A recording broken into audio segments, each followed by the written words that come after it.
When we created our first show, it was partly in response to the fact that if we wanted to collaborate creatively, we were going to have to write our own stuff. Meaning there was no stuff out there in the theater universe for women. Especially women over the age of 35. No.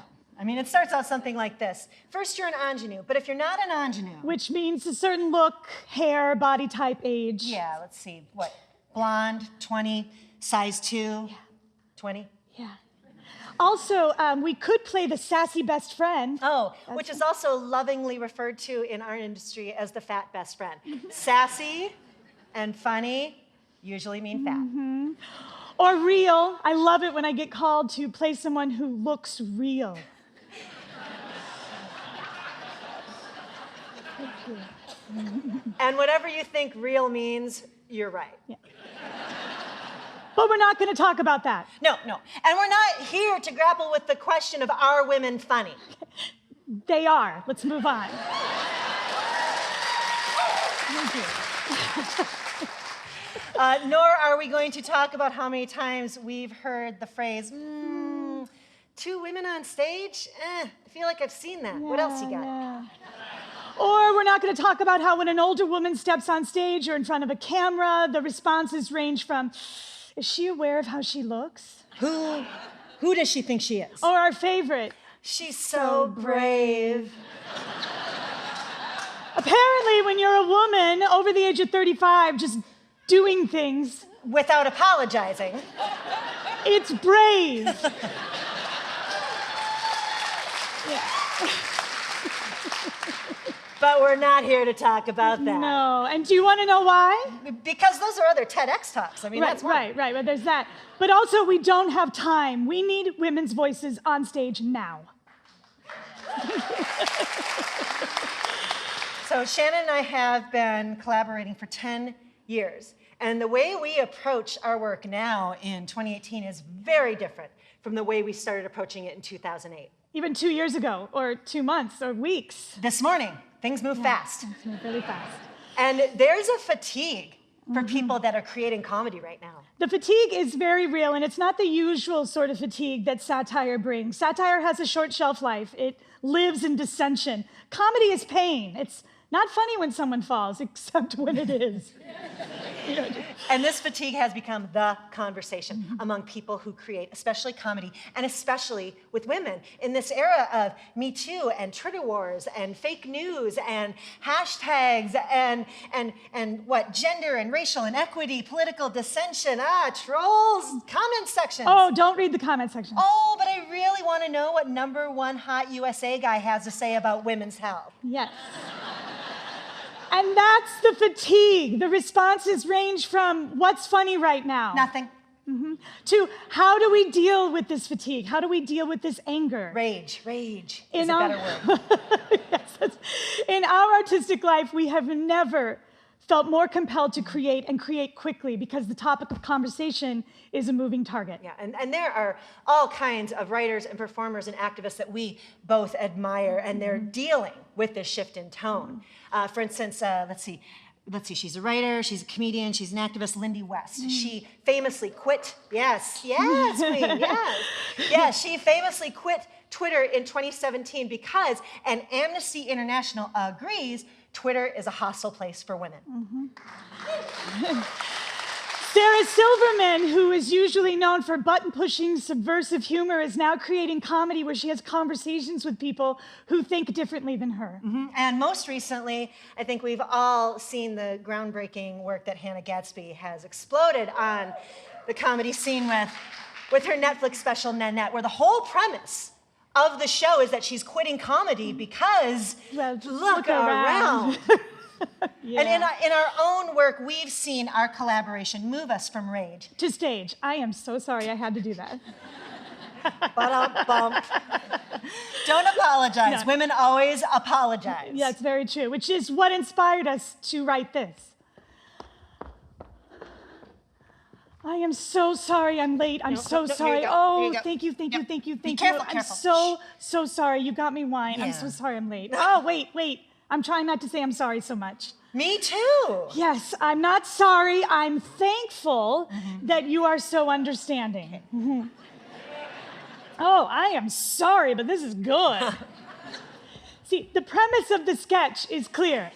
Women say they're sorry too much. It's not a new premise. Amy Schumer actually has a great sketch about how women at a conference never actually get to their material because they keep saying they're sorry. It's great. But the reasons why women and girls apologize is less funny. We're told to be confident, but not conceited. Be smart, be likable, but don't be a know-it-all. Oh, and by the way, another word for know-it-all might be expert. But... Yeah. But girls probably shouldn't be that either. Right, right. Ambition is good, but aiming for the top, bad. Oh, no. And I mean, maybe if we weren't so repelled by women who were assertive and didn't apologize for it, we wouldn't be using The Handmaid's Tale as a predictive textbook. Right here.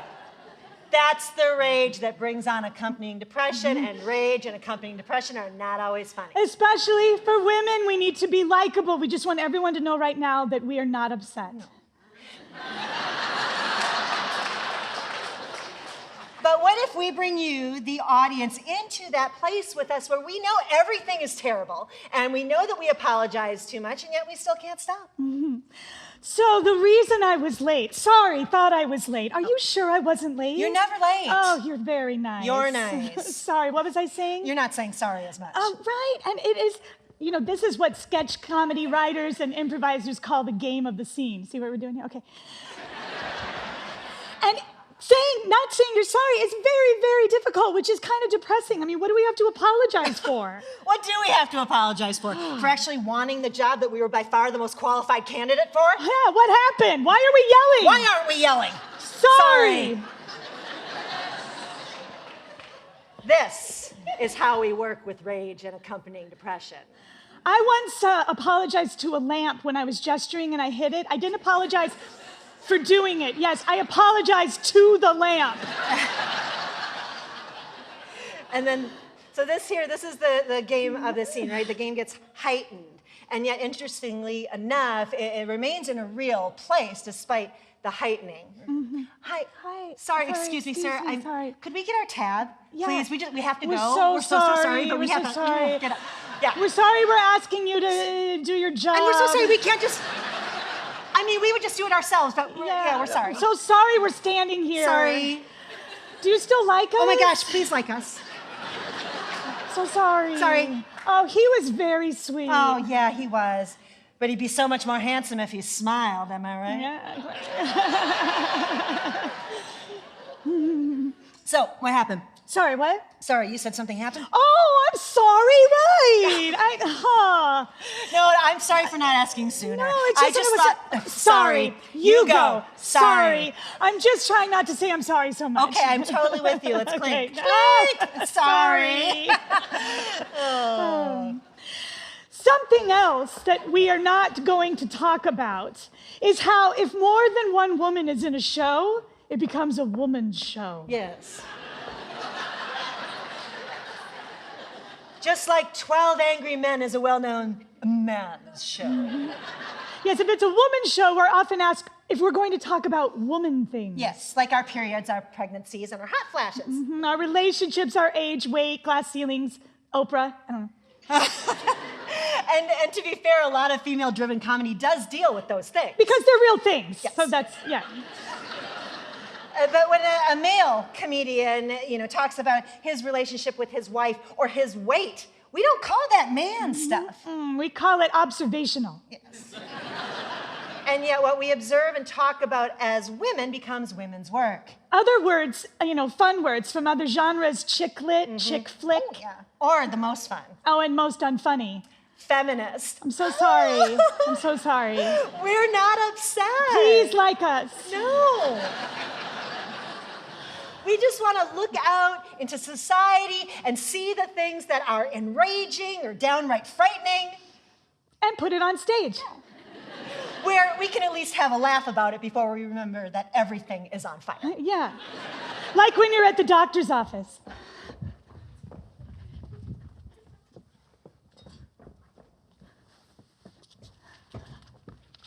Well, thank you so much for waiting. I was putting my doctor coat on. How are you? What can I do for you today? Well, I haven't been feeling great, but not in a normal way. I'm tired, also not in a normal way, and I'm gaining weight. Oh my God, I keep gaining weight. I gain weight like it's my job now, and it's not normal either. I just eat salads now. I just eat salads, and I still gain weight, and I'm mad all the time. I'm mad at the salads, and it's hot in here, and my skin doesn't seem quite right. I honestly couldn't tell you if this is a zit or a spider bite, or a bat, a raccoon, rabies. I don't know. And like my teeth hurt. They feel weird. Are they falling out? I asked my dentist. She said everything is fine, but I'm pretty sure now she just thinks I'm crazy. And I felt this overwhelming feeling of despair. You know, it sounds dramatic, but I feel despair. My bra is trying to kill me. Okay. You know, we can run some tests, blood, urine, the basics. Yeah, okay. What's wrong? Nothing's wrong. It just says here that you're 45 years old. I'm in my 40s. Yeah, yes. yeah, well, that's it. What's it? That's why you feel like a lady-shaped dumpster fire.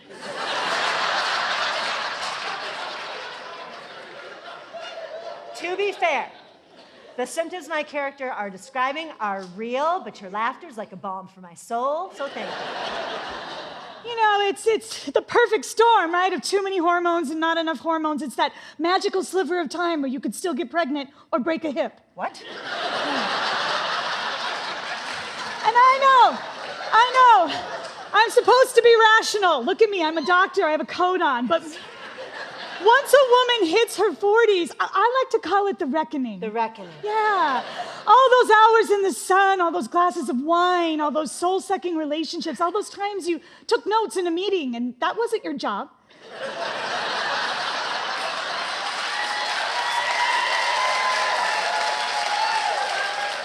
All that money you spent on moisturizers and serums when you should have been putting it in a 401k or an IRA or a cryogenic sleep chamber or whatever, it all comes calling, and it's not pretty. The reckoning. The reckoning, and I probably shouldn't talk about it. The minute you start talking about this stuff, you sound like a lady comic at the Laugh Factory. Am I right, ladies? Woo, go girlfriends. Is it hot in here? I'm sassy.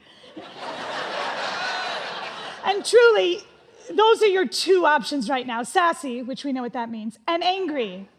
Yeah.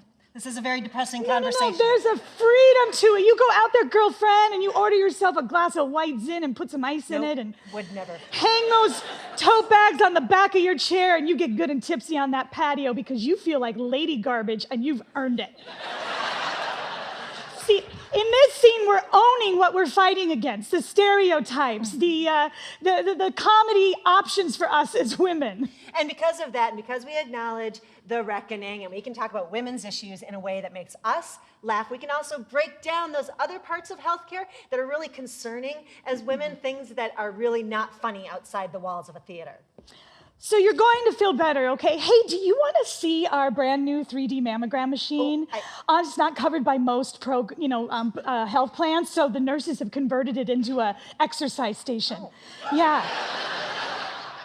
Senator Jonathan McJohnnyPants can use, his plan to buy little blue pills, but most women in this country can't afford to be screened for breast cancer with the most powerful technology available to them. I mean, Viagra, breast cancer, Viagra, breast cancer.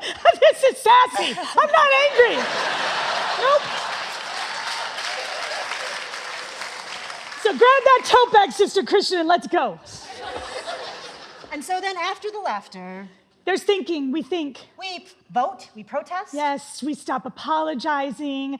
We deal with the fact when we see one woman on stage. But there could be more. And maybe two, who are talking about woman things like growing older, healthcare, being human. Yes, and actually being brave, right?